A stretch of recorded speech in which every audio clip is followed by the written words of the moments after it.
to the Colony Archive, a review and analysis on the politics of empire and resistance. Today I have with me Muhammad Saad. He is a journalist and political commentator and also researcher for the Eon podcast, and he's based in Lahore, Pakistan. Okay, Muhammad, so we had a very long, difficult 5 days in the past week. So I actually remember what happened. So I was going to sleep on the night of May 6th, going into the morning of May 7th. And the Inter Milan-Barcelona game had started in the European Champions League. I'm not into football at all. Oh, you're not into football? No. I mean, Pakistan is mixed because in Iran, football is the number one sport, similar to Saudi. Has like the most fans. But I noticed in Pakistan, I think number one is cricket. Cricket, number two is cricket, number three is cricket. No, number three is football. And then towards the end of the game, I heard the news that India had attacked Pakistan. So this is the early morning of May 7th, late night on May 6th. So can you tell us what happened on May 7th? So basically, it has a pretext to that.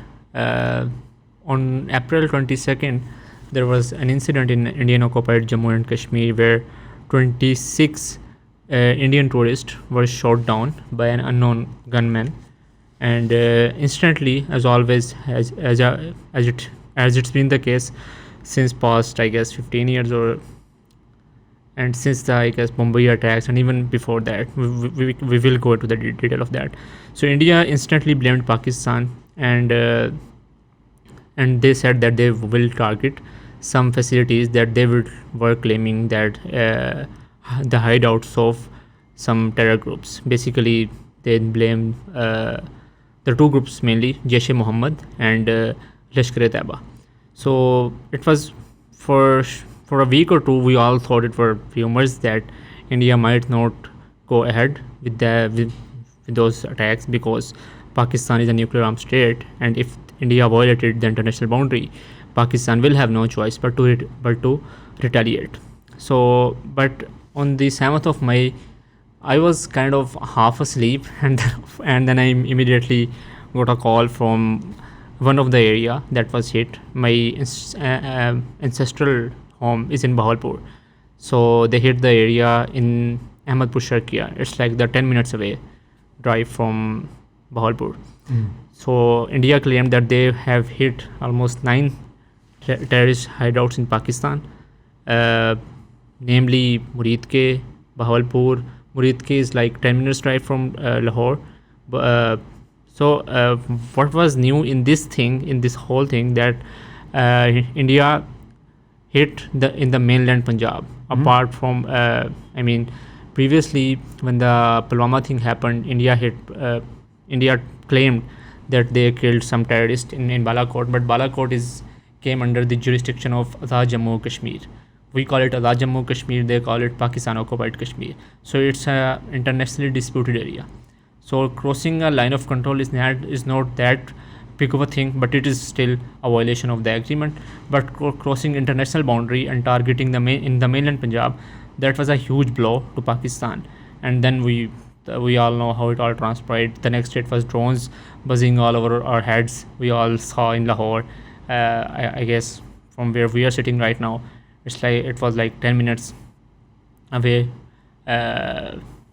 Drones were flying all over in Lahore, in Vihari. The Indian drones. The Indian drones, Israeli drones, basically. Israeli-made drones in Pakistan. And we were able to shoot down around 70 drones across Pakistan. It was all over the country, from Vihari to Okara to Saiwan. What was the objective of the drones? Was it to... I think it was to terrorize the public and also to gather information, because as per the information shared by the DGISPR,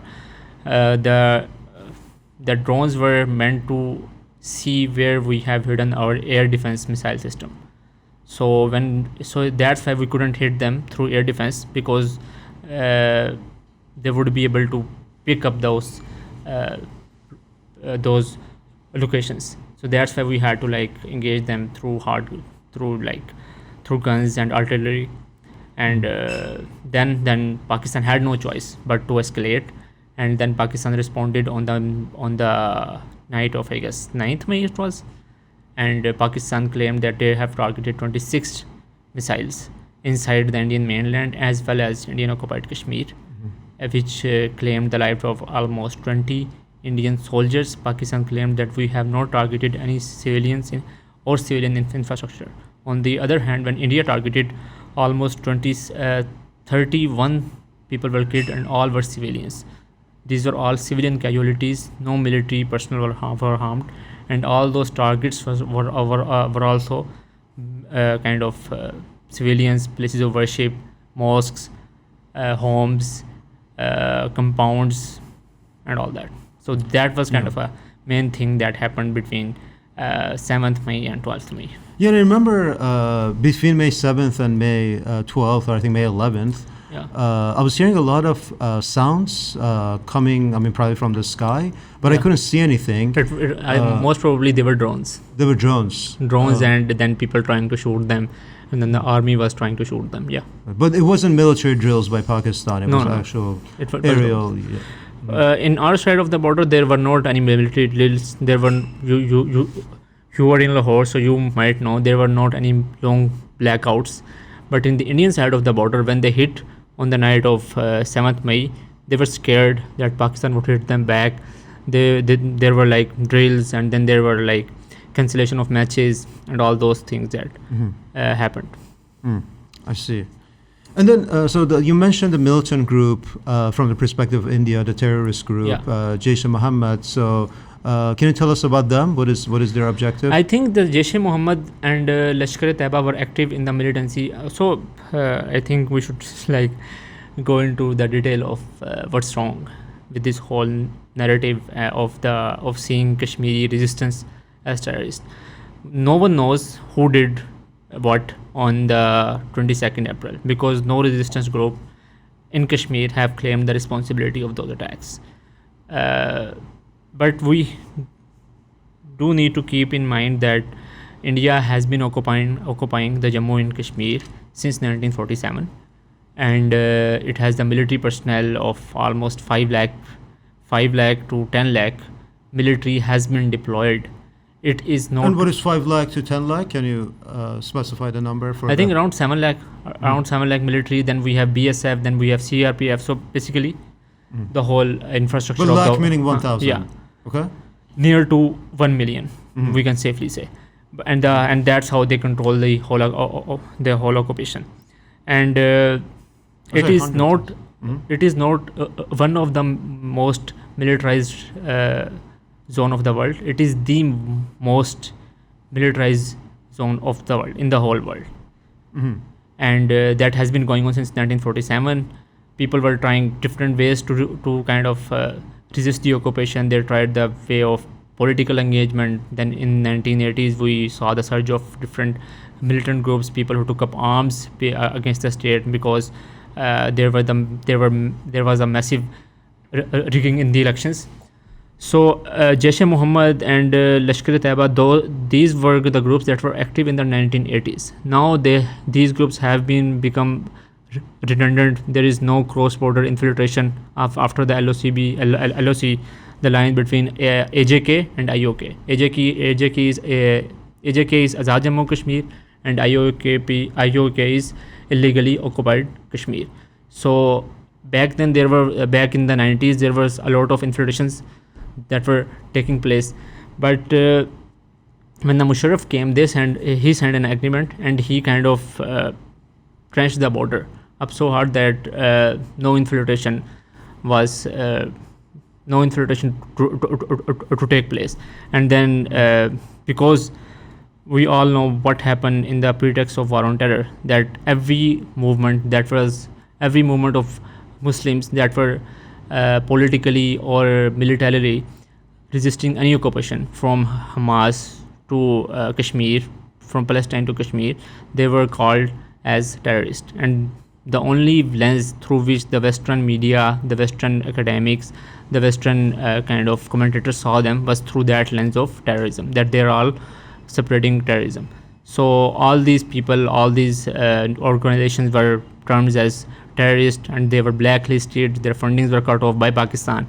So all this, so that's why the claim that they have hit some terrorists, some kind of militants is so wrong on so many levels, because that the infiltration cannot happen. No one can Pakistan from no one from Pakistan can cross the boundary to India, because there's a long military presence. You have like so many troops patrolling the border and everything, and they have all kind of infrastructure to stop that infiltration. It's the claim that someone can pick up guns and go to Pakistan and kill civilians or even the occupying army is bizarre.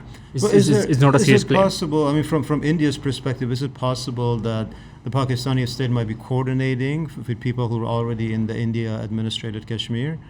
I don't know. I don't think the coordination is even possible in this day and age.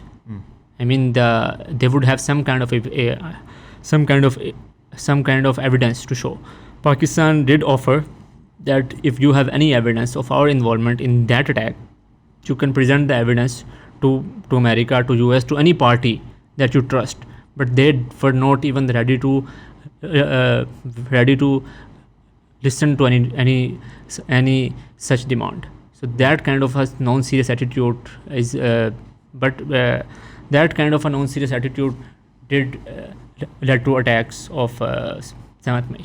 And then would you say that this was the biggest conflict since 1975, the war? 1971, yeah. I think it was because 1971 was the kind of a flashpoint, or how do we say this? And tell our audience what happened in 1975. So basically, 1971, Pakistan when divided, so there were like two wings of Pakistan, East Wing and West Wing. East Wing was called as East Pakistan, and but between East and West, there was a lot of India involved. So the West Pakistan was basically Bengal. Yeah, and it's a very bizarre scenario where one country is divided by... is divided by another vicious enemy state. Which is also a very big country in the middle. So it was meant to happen, 1971 was meant to happen, but India kind of sponsored, how do I say this, a terror group called Mukti Bahini. And then, of course, for the military in the West Pakistan, it was not easy to manage things there. And we kind of end up losing that war politically more than militarily. I don't think we lost much on military front, but we did lose on political front. So that's not the issue. But after 1971, this is the major conflict, because I think this is the first time after 1971 that India has killed civilians inside the mainland Punjab by launching missiles. So that's a major major difference. Yeah. Sure.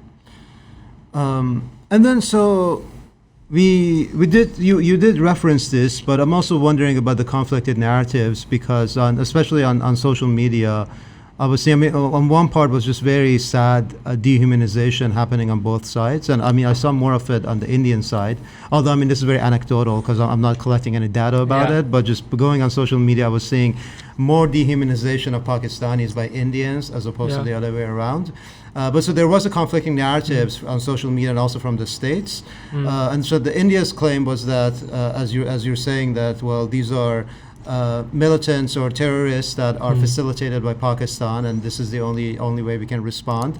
But Pakistan's claim was that you have to do an independent inquiry into what happened, show some evidence, the attack, and show the evidence. And then the Pakistani position is that India aggressed. So between those positions, which one do you think is more correct? I don't know. I would like to be. I don't want to sound like impartial, because I'm not. I have like very sympathetic to the cause of Kashmiri resistance, and I think they have been like brutally occupied by, just like the Israelis have been occupying Palestine. The same methods, the same how do I say this? The same technique have been deployed in Kashmir. India administrated Kashmir or both? Indian occupied Kashmir, especially Indian occupied Kashmir, and the drones that they sent for Israeli drones, they're trained together. They have the same psyche. They have the same lens through which they see Muslims. You have been seeing Indian commentary on Palestine, and after October 7th, you saw that the whole world divided into two poles. Majority of the people, especially the mass movements across the globe were pro-Palestine, were pro-Gaza, but some people were surprised that there were some voices that were in the support of Israel, and majority of those voices were coming from India. And it might shock you, but it didn't. It did not shock me specifically, because we knew how they were treating the Kashmiris. So this specifically dehumanization of Muslims. I won't say the dehumanization of Pakistanis. They basically dehumanize anyone who is not from their caste. So the whole psyche of Hindutva is that they see us as impure, and they want to sanctify us from that impurity. From their caste or from their religion? From all the impurities. There's this famous. So Hindutva is not a monolith. We often, especially for the lack of convenience, we use for our convenience, we kind of paint them with the same picture. Hindutva has a lot of spectrum. We have people like J. Sai Deepak, who is like a Stanford graduate, or I don't know, and who was recently in the Stanford University and Stanford Law Forum, and he kind of stated the obvious that he doesn't differentiate between Pakistani army and Pakistani civilians. It was as obvious as gets. And then we have people like Arnab Goswami, and then there's a whole spectrum of it. And then we have the soft Hindutva of Congress, who would say that yes, Muslims should be given rights, Muslims' rights should be practiced, or we need secularism, we need equal rights, we are humans first. On the face of it, they would claim that, but at the same time, they would also justify the brutal occupation of Kashmir. So that's how the Indian society that we have been dealing with, especially the people of Kashmir, since 1947. So the dehumanization doesn't come from anywhere. It comes from a place where you don't see others as humans. That's basically the problem. And they have been doing this in Kashmir. They have been using rape as a war weapon, as a weapon to subjugate people, to terrorize them, to kind of make them their slaves. And then, and also, I don't know if you want to get into the details of Kashmir conflict or not, but there's a lot of history attached to it, the way they see Kashmiris especially. And Pakistanis have been supporting Kashmiris. We have been unabashed, I don't know what's the word for it, we have been quite vocal about it. People from Punjab. Zealous supporters. Yeah. People from Punjab, the mainland Punjab, have been going to Kashmir. They've been dying there. There is a whole funeral. There is a whole graveyard in Kashmir named Martyrs Graveyard. And people from mainland Punjab, the Sheikhupura, Gujranwala, Muridke, people from this land have been buried there. So, and we see this as our moral obligation, as our religious obligation, and as if we want to quote this, though the international law thing doesn't hold any value, but if you want to quote this, we are entitled to it as per the UN conventions, because it is an occupied territory, and the indigenous people of any occupied land have the right to raise arm against their occupiers. So that's how it is. And then to clarify for our audience, so when we have the partition in 1947, and then, as you say, part of Kashmir becomes occupied by India. So No. It wasn't the part of Kashmir. Yeah. They occupied a lot of Kashmir. The part we called Azad Jammu Kashmir was liberated by the guerrillas of KPK. So we fought to kind of liberate that part. It wasn't like given to us. Yeah. No, so there was fighting for liberation. I understand that, but what I'm asking is, when it comes to the Kashmiris themselves, do they want to have a separate nation, a state of Kashmir, or do they want to join Pakistan? I don't know. I don't care. What I want to know to Kashmir to be free. If they want to have their own independent state, so be it. Pakistan has always stood with it that Pakistan does not want Kashmiris to join Pakistan. I want them to join Pakistan. That's my personal opinion, because I love them and all that. But if they want to have their own homeland, own nation state, or whatever, that's their right. Pakistan is the main, the main struggle resides within Kashmiris that they should be given their inalienable right to self-determination, and Pakistan is supporting them. That's it. Pakistan does not want them to join Pakistan. So if you're talking, I mean, so you have your position, but the Pakistani state, Yeah, that's the the official situation. position is similar to yours? Yeah, That, that self-determination. My position is I want them to join us. To join. Okay, become part of Pakistan. Yeah. But the official state position Yeah. is that they can have their Yeah, own of national course. state? Yeah. Okay, interesting. That's the position of the state that Pakistan have been holding since 1947. Okay. And then, so you mentioned, this was very interesting because you made the comparison to Gaza. Yeah. So what India is doing to Kashmir is comparable to what Israel is doing in Gaza. And also earlier, what you referenced that was interesting too is that India, in a way, acted similar to Israel after the Hamas attack in October 7th. Yeah. And I think even a better comparison is how the U.S. acted after 9/11. You mentioned the war on terror, because you had Al-Qaeda orchestrating an attack on the U.S. Yeah. And instead of actually going after the militants, they invaded two sovereign countries, Yeah. Afghanistan, Iraq and Afghanistan. Yeah. and even more bizarrely, Iraq that had no connection Yeah. to the 9/11 attacks. Yeah. And I think that's So a basically, non-controversial there is this fact. book called Hamas Contained. Have you read it? It's written by Tariq Banouri, if I'm pronouncing his Hamas name. Contained. Hamas Contained. Okay. The rise and pacification of the resistance. So basically, he has a whole chapter to it dedicated to what happened to the resistance after 9/11 and how actively the Israeli government, led by who was the prime minister of that time, something Shalom. Ariel Sharon. Ariel Sharon. He deployed the same language of terrorist, that he actively lobbied against Hamas, calling them they are the sympathizer of Al Qaeda. They are just like the terrorists that you are fighting in the Afghanistan. So you have to give us funds. You have to give us military supports if you want to stop these terrorists. So basically, that was the whole narrative, and the same narrative as it is to this date, India has been deploying the same narrative against the resistance in Kashmir, against the Muslims in mainland India. These are terrorists that they need to be fixed. So, as per the policy of the Indian state, all Muslims are terrorists until proven otherwise. All Muslims are potentially terrorists. You have studied like the post-colonial studies, and you have kind of consumed a lot of books by Talal Asad. Maybe you have. So you know how these people, how these policy makers view Muslims. They view us as security threats. That he is a potential target. He can be a potential terrorist, and he is just one ayah of Quran away from committing a suicide attack. What's crazy is that even I mean, you're talking about the connection between U.S., Israel, and even India, yeah. when it comes to the war on terror. But what's interesting to me is that even China, to an extent, goes along with the war on terror approach, because the way they treat the Uyghur population, that there's this exactly presumption. Same language, same tactics, same concentration camp, radicalization courses, and all that.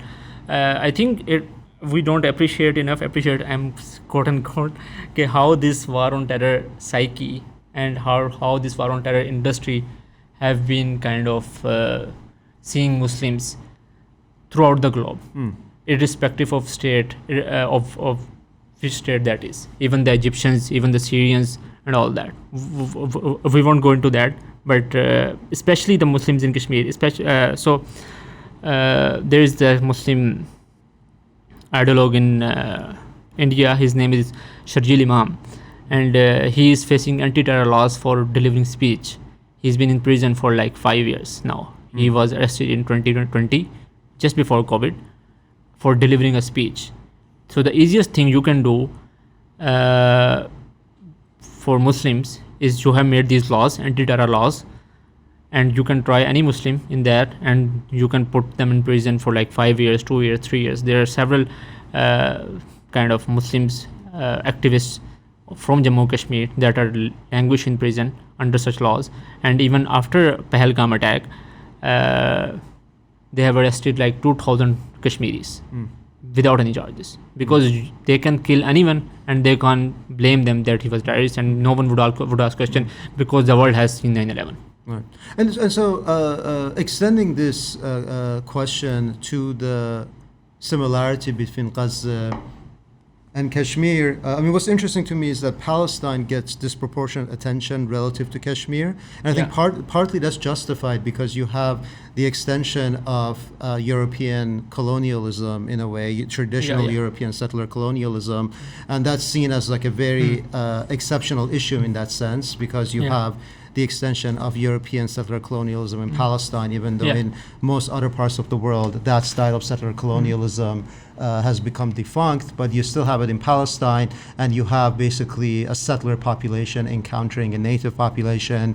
But the difference between Kashmir and Gaza is that you basically have, I mean, the fight between India and Pakistan, and also between India and Pakistan over Kashmir, is that you have essentially the same people who were historically attached to the same land. So I think there is a difference, and that's probably why Palestine gets disproportionate attention. But if you had to compare Gaza to Kashmir, because some say actually Kashmir is worse than what the Israelis are doing to Gaza, how would you compare them? It's basically the soft power versus hard power. The what? Soft power versus hard power. The OG Foucault thing to go there. Explain this. So India has been very effective in occupying Kashmir because they were able to find some very good, how do I say this, collaborators or agents of the empire. You know, the empire needs some agents that those who would check, those who would keep in check the local population, who would give them some breadcrumbs, some good economic development, some rights, some education, some scholarships, some jobs, and that would make them happy as at the expense of their political expression. So it all started with they're being the Kashmiris. They being Kashmiris. So there was this whole group of families, Bakshi family, and then this whole Umar Abdullah family, Sheikh Abdullah's family. They were like the agents of the empire in Kashmir, and they have been ruling since 1947 without the elections, without any people will, without any people's representation. And the way, so Nehru wrote a letter to Bakshi in which he wrote something very profound. He said that Kashmiris are addicted to easy living. You would give them an easy living and they would not resist. So that's the, basically when we see colonization, we see that people will be holding guns, there will be bombings, there will be mass explosions. But you know and I know, because you are like a teacher to mine, and you have studied the post-colonial studies, that occasionally colonialism also works through governance, also works through politics of life. You know, there's this category of politics of life, how you control the people without giving them too much trouble, because when you will give them too much trouble, they will resist strongly. So you give them these kind of how do you say this, crumbs. You throw them some crumbs, and you give them these governance model, these developments. Look, these dams, these buildings, these kind of state of the art universities and all that. So they will not rebel against you. So that's the model that Indian state have been deploying up until 2019. Up until when? 2019. 2019. So before 2019, there was an agreement between Indian nation and the collaborators, between the Indian state and the collaborators, that India would that the Kashmir would have its separate identity. Kashmir would have its own assembly, its own constitution, its own flag. So that was the agreement between India and Kashmir and the collaborators who were ruling. So 2019, the Modi-led Hindutva government was not happy with that thing, because they were not assimilating Kashmiris in the mainland India. Kashmiris used to always raise slogans that we are not Indians, we are Kashmiris, we have separate identity, we have separate culture, and if we have to join something, we will join Pakistan, because Pakistan is what our institution belong to. That's we pray according to the timings of Pakistan, we fast according to the timings of Pakistan, we celebrate Eid after witnessing the moon in Pakistan. So and it's our ancestral connection. So in 2019, Modi kind of abrogated that agreement, the Article 370, and he said that no longer Kashmir would have its separate constitution, its separate prime minister, its separate identity. It's all India, and we are taking it back. We are scrapping it, and he basically ended that whole agreement that they had, and it was 2 years of massive, brutal kind of subjugation, and that time state used really hard power. It cut off the internet, cut off all communication from the outside world. Right, and, during COVID too. Yeah, and that's how it all transpired. And then and the idea of Modi was to change the demographics of the region. The kind of demographic change we are seeing in the Israel and in the Palestine conflict, the same idea was set that we will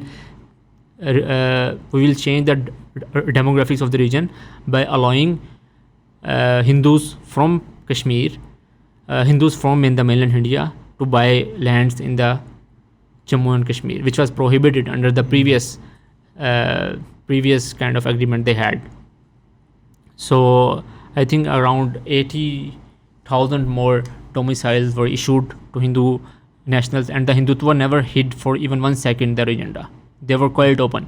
Okay, we want this Jammu and Kashmir region to be a Hindu majority region. So whenever in the future the plebiscite happens, the majority Hindus will always tend to go to India. So that was a kind of a motive that they were trying to achieve, and for that he was saying that this is a new Kashmir, and it's all safe, and we have killed every terrorist, so quote unquote, and we have put every terrorist in prison, banned total political participation and all that. But it all took three or four so-called gunmen and to kill 26 civilians who were there, to kind of see people, to allow people to see the facade behind the occupation. That was going on. And how is it incentivizing Indian Hindus to move to Kashmir? I don't know. Is there a population transfer? Is that what you're saying? Yeah, it is a population transfer. The Hindus from the mainland Bihar, they have built a lot of new settlements. You can call it buildings and all that, colonies, and that's why people are going. And there is a book by Khalid Bashir Ahmed, the myth behind the narrative. So the narrative is the Hindus peddle the narrative that Jammu and Kashmir was always a Hindu majority region, and sometimes maybe back 1,000 years ago, 2,000 years ago, Muslims kicked Hindus out. So now it's a job of Hindus to kick all the Muslims out of Jammu and Kashmir. So that's another similarity to Israel. Yeah, that we I won't say that. But it's quite obvious. And yeah. But then to summarize what you were saying in terms of the contrast between Kashmir and Gaza, so you're saying that India had given Kashmiris enough crumbs for this not to become a PR disaster the way Gaza has become a PR disaster? Is that? That's eventually what I'm saying. And also because a lot of Muslims have some kind of spiritual attachment to Gaza for the obvious reasons, because it's our holy land. And that's why Kashmir doesn't get... Who has an attachment to Gaza? Muslims. Okay. Muslims. Oh, but the Holy Land is in Jerusalem. But you're saying Palestine as a whole. Palestine as a whole. I see. Right. So that's why they named the operation Tufan al-Aqsa, right? For the obvious reasons. Yeah. For the obvious reason. That's right. So the often between the Kashmiris have the bad luck. I would say that Kashmir is often reduced as a security problem between India and Pakistan, and Kashmiris' voices aren't heard. Kashmiris don't get the center stage in this whole thing. Even you have, if I don't know if you have or not, if you have consumed some of the international media or national media, Kashmir don't get often mentioned. Kashmiris get the backstage, get the backseat, and it's all India versus Pakistan, two nuclear armed states fighting each other. Yeah. And in the news, I was following BBC, CNN, and Al Jazeera very closely the past few days, because that's what I have on my TV. And not because I'm that interested in CNN or BBC, but that's what I have on my TV here. And they don't mention Kashmir very much at all. You're very right. Yeah. So that's a bad luck of Kashmiris, that in the conflict between India and Pakistan, it's just a security issue. We have to solve the both sides are kind of I don't know, non-serious about solving this issue, and they don't see it as a problem that if we won't solve and if we don't talk about it, there will never be a long-lasting peace in the South Asia. Like I said previously, it took 4 people to gun down 26 civilians, and 2 nuclear armed states were fighting against each other. So that's how fragile this whole facade of peace, normalization, and I don't know, Naya Kashmir is. So basically, it's a Kashmir that should be the flashpoint of every news organization, every mainstream media organization. That the problem is not India and Pakistan fighting each other, 2 nuclear armed states, or we should de-escalate, we should normalize relation, there should be peace between these 2 nations, trade and whatever. The problem that India should cease to illegally occupy Jammu and Kashmir, and they should get their right to self-determination. That's the main flashpoint of this whole equation. Right. I mean, that's interesting to me, because oftentimes they say, "Oh, it's so complex, it's not resolvable." But the way you're explaining it is that it's not that complex. I mean, there is a simple solution. And I think they use the same line in the pretext of Palestine question as well. You won't understand. It's so complex. It's not complex. You are just entering. You have just occupied my house. That's right. It's as simple as that, right? You have just occupied our houses, and we want you out. That's the crux of the problem. The remaining things can be negotiated and all that, but that's the crux of the problem, that the occupier needs to be thrown out of the house. That's right. And so we talked about Israel, and I was looking at some weapons chart in terms of who is giving or selling what weapons to who, and Israel was selling a substantial, I mean, I think after the French, they were up there in terms of selling weapons to India, and you mentioned how the drones were Israeli made. But then I was looking at another chart, and China was selling a substantial amount of weapons and defense system to Pakistan. So can you talk about, briefly, can you talk about the relationship between China and Pakistan when it comes to defense, and whether that's going to irritate the Americans? I think previously it might not have irritated the US too much, but now, since we have shot down at least three French-made Rafale jets, it has been confirmed by the CNN and the Telegraph and all these organizations. Not just Pakistan. And India as well have accepted that they have suffered losses. So now, of course, the heads will start rolling. That what happened, because I was reading somewhere that it was the biggest dogfight since the Second World War between 2 countries. I read that too. Yeah. So the first, the connection between Israel and India is much deeper, is much rooted in the psyche of anti-Muslim bigotry. I don't like to kind of generalize things, but after seeing so much examples and consuming so much content that's been coming out from India in the whole Gaza situation, I can say that the only thing that unites between the 2 countries is their sheer hatred toward the Muslims. That they hate Muslims, but that's pretty much about it. I mean, Israel and India both just hate Muslim, and they want to kind of kick them out or whatever. Basically, the whole narrative of Hindutva is that Muslims were invaders, and sometimes back in the country they came and they changed the demographics. They demolish our temples, build mosques. So now we have to demolish mosques and build temples on them. So this kind of mentality has been very prevalent. Or at least they hate certain demographics of Muslims, because the Israelis love the Emiratis, and they will deal with that. They love the Emiratis as well. Right, but the Emiratis are Muslims too, so I'm saying it just depends. Yeah, it's just ridiculous. It's ridiculous. And do we consider Emiratis Muslims, by the way? Oh yeah, that's another question, right? I don't know. Aman calls the UAE the, I don't know if the UAE the Israel of the East. Yeah.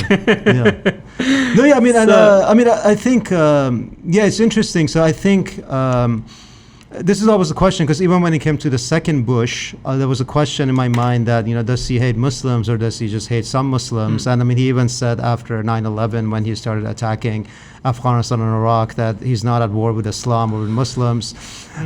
So I think it gets a little bit messy, but it's, yes, generally we only like you as Muslims if you do everything on our own terms. Basically, a teacher of mine said that only good Muslim is a non-Muslim.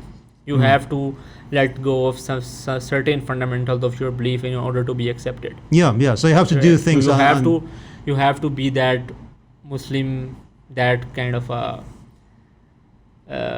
model Muslims that is accepted by the Indian state, that toes the line of the Indian state, that does not talk about the Islamophobia, the Indian illegal occupation of Kashmir, the kind of subjugation that Muslims have been facing in the fields of education, bureaucracy, and all that. So if you don't talk about that, then you are a very good Muslim. It's all come back to that definition, that hierarchy of a good Muslim versus bad Muslim, right? So you are a good Muslim to the Indian state if you do this, and this, and you are a bad Muslim if you are this and that. So that's basically that binary is very, very fundamentally problematic. And I think the whole fundamental thing about tolerance is that you have to tolerate people on their own terms. You don't have There's to. There's Wendy Brown wrote this book, Aversion. I'm forgetting this name. But what's the argument? Is it along the it was along the same lines of tolerating people, the ability to tolerate, and what kind of people you are going to tolerate. So I don't know. I'm forgetting that name. And on the Israel and Indian connection, there's a very famous book. There's the only book maybe that Azad Isa has written, Hostile Homelands, the security nexus, and how the arms trade between Israel and India have increased over times, and the same lens. And people have been commenting openly on the Indian mainstream channels that India needs a Israel-like solution to Kashmir. And we have been reading commentary, non-stop commentary, to turn Pakistan into another Gaza. It was like, the sheer ignorance about Pakistan, that Pakistan is not Gaza. Pakistan is not like a jail. Pakistan is a nuclearly armed state that has the army, that has the air force, very capable of defending its borders, and you will get a good beating when you will cross the borders, and they did get a very good beating. I mean, so the hatred, the kind of hatred they have, it just blinds them to see those realities. I mean, what's crazy to me is how much India has changed, because I remember after partition and in the 1960s and 70s, a lot of Muslim revolutionaries in Iran were actually looking towards India, so they weren't as much interested in Pakistan, because Pakistan at the state level was allied to the Shah of Iran, and they were both in the Baghdad Pact or CENTO. And so the Muslim revolutionaries, such as Mehdi Bazargan, who was in the liberation movement of Iran, Nesat Azadi, he actually wrote a book called Azadi Hind, the liberation of India. And they were very much interested. So the people who were making the 1979 revolution, and many of them had the Islamic ideology motivating them. And even though with Bazargan it was kind of like Islamic ideology light, but he was still considered kind of a Muslim revolutionary at some level. And they were all looking to India, and they had an interest in India. And India was also closer to the Soviet Union than it was to the capitalistic I think it West. was, sorry, I'm cutting you off. It was more to do with this whole left kind of leaning movement, left-leaning tendency to the whole Iranian revolution. Because it was also a left movement, and Nehru, Congress were also claimed on paper. I won't say, I would come to that later, but on the paper they claimed that they are anti-imperialist. So that anti-imperial bloc were very close to somewhat Yasser Arafat as well, and then Rus, and then Iran, and then all of these anti-imperial movements in the Arab world. But there's a very good book by Perry Anderson. Have you? Perry Anderson, yes. The Indian Ideology, his book named. So if you read about it, he kind of very problematized this notion that while they were employing the anti-imperial language in the context of foreign policy, and they wanted to kind of forge alliances on that ideological basis. They were using the same imperial techniques in Kashmir. At the same time, they were using the same language, using the same technique of kind of using collaborators to persecute the indigenous people and all those people. So Congress is basically a soft Hindutva. There's another book that recently got published in 2023, The Indian Ideology, Another India, The Making of Muslims World Largest the Minority. And it kind of traces the 40-year rules of Congress from 1947 to 1977. And it kind of demonstrates how Muslims were sidelined from bureaucracy to from politics, from educational sector. So even before the hardcore Hindutva before hardcore Hindutva came in, it was the stage was set. The systematic dehumanization of Muslims was started. And there is the very interesting case of Mr. Gandhi, that when someone asked him, what do we do with Muslims who are not faithful to the Indian nation or the Indian state? He said, you may kill them. You make what? You may kill them. Ooh, Gandhi said this. Yeah, Gandhi said this. You may kill them. Just to make an example of them, if you won't bow down before the Indian state, you are good for nothing. Wow. So can I get a fact checked on it? Sure. No, I believe you. But yeah, just very surprising. I can send you the quote. Yes. A teacher of ours who teaches at Ibn Khaldun University, Dr. Iftikhar Saab, has kind of written a whole page, whole paper on it. I can send you the whole thing of it. But that's how it has started. And Jinnah did. You do know that Jinnah started his political career from Congress, because he also believed in the things that Congress was saying. Okay, we are anti-imperial, we stand for people's rights, equal, blah blah blah blah. But Jinnah was able to see through what was taking place. Jinnah and Iqbal both anticipated it. Jinnah anticipated that, and Iqbal anticipated that. Iqbal is a famous ideologue in Iran as well. So he anticipated that what was going to happen with Muslims if they were to trust the Hindu majority. And that's actually that eventually happened. That eventually happened with a lot of Muslims that are in prison right now in Kashmir, in the mainland India, that no one talks about. You won't hear the name of Sharjeel Imam in any mainstream news discussion, because because even the Muslims in India know that when they will talk about the mere mention of his name would put them in trouble. That's how strong these lines are to cross. Okay, so and this is my last question, and I've said this many times before, I think, on this program, that I hate to ask for predictions because I'm a historian, so I like to look at the past. Yeah. But if you were to predict what will happen with the India and Pakistan conflict, and also Kashmir, what will happen either in the short term or the long-term future?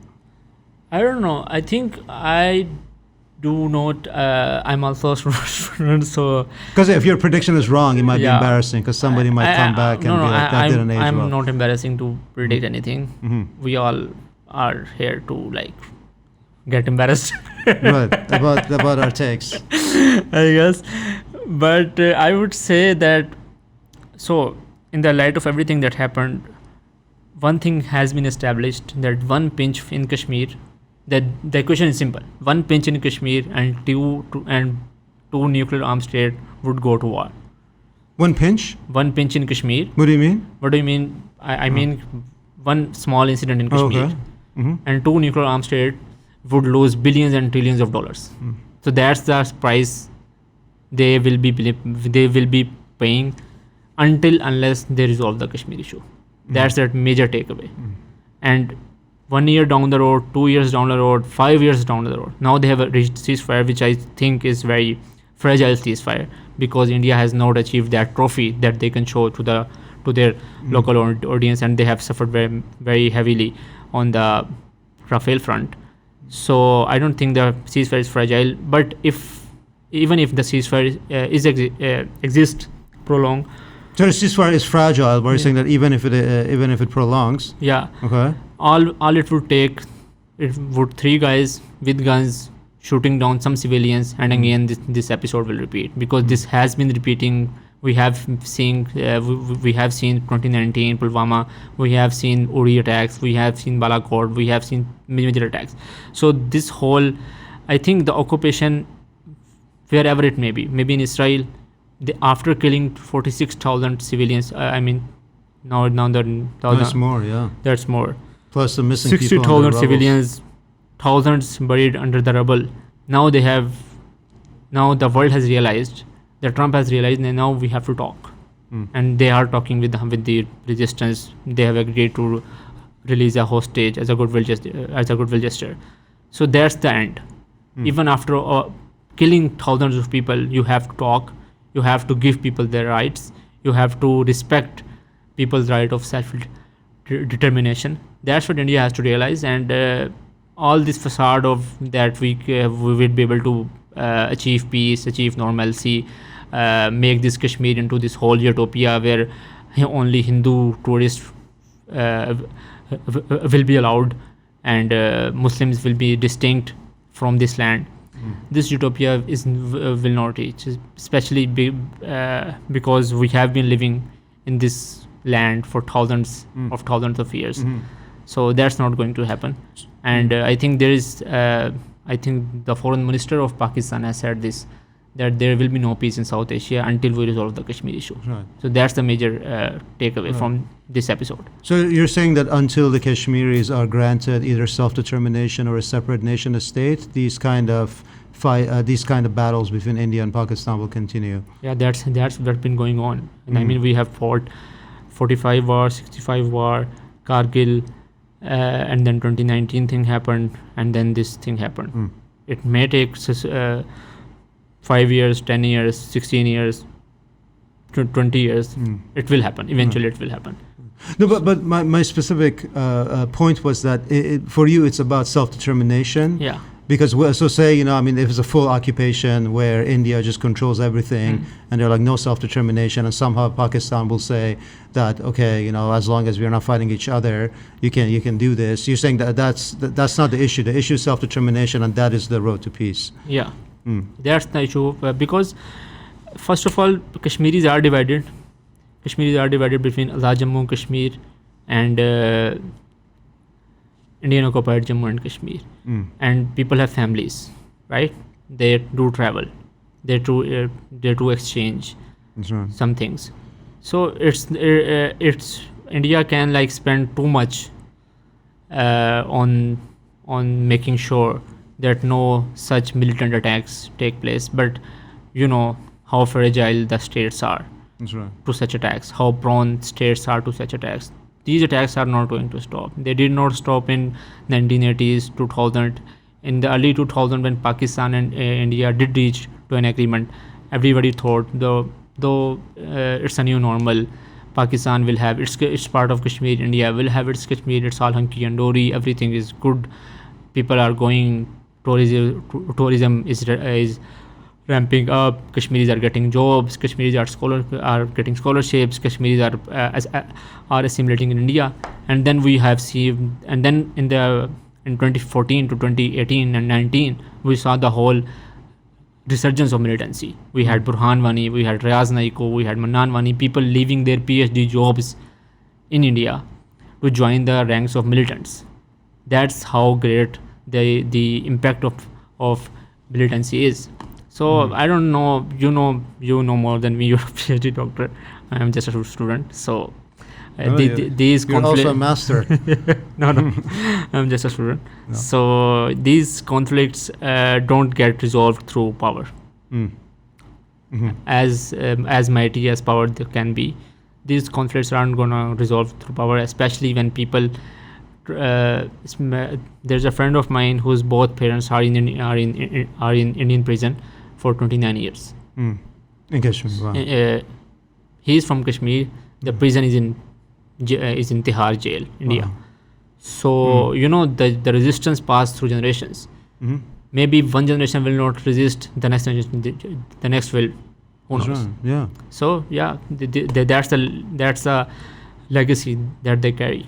Yeah. And we have seen this in Palestine as well. If you have 20 years of peace, 5 years of peace, 10 years of peace, and then there is a stone pelting incident, and it drives the whole intifada. Yeah, The yeah. first intifada or the second intifada began at such incident. Yeah, and I mean, Yeah. and this is what I tell people who think that decapitation works. Decapitation meaning that you kill the leaders Yeah. of Hamas or Hezbollah, is that Doesn't- they will regroup within some years, and the next generation The will leaders also. are not leading those movements. The ideology is. The idea is. Hamas is not a movement with a leader. Hamas leaders died in 2023. Sheikh Ahmed Yassin. No. Yeah. Where did it get us? I mean, Kashmiri resistance leaders die. They get martyred, they get killed, they get executed all the times. But the sentiments thrives in the people, in the hearts of the people. The sentiment of freedom, the azadi, the hurriyat, we call it. Yes, in Arabic. Yeah. Beautiful. So yeah. Great. Well, that's a great note to end it on. Thank you so much, Muhammad Saad, for your time and for clarifying the Kashmir issue and the conflict between India and Pakistan. Yeah, I would also like to say, okay, if you want to read about Kashmir, don't listen to this podcast. Just go read some books. There is a very good book that recently been published by Dr. Hamdan Kanchwal, Colonizing Kashmir. So do read that. And No, I mean, don't sell yourself short, because I think you sparked the initial interest. Yeah. And then, because books can be very intimidating at first, but then once you spark the initial interest in the audience and they become more familiar with the issue, I think that's when books are good. If you would read Colonizing Kashmir, you would able to kind of draw the parallels between the Indian occupation of Kashmir and the Israeli occupation of Palestine. Great. Yeah. Well, thank you. Thank you so much. All right.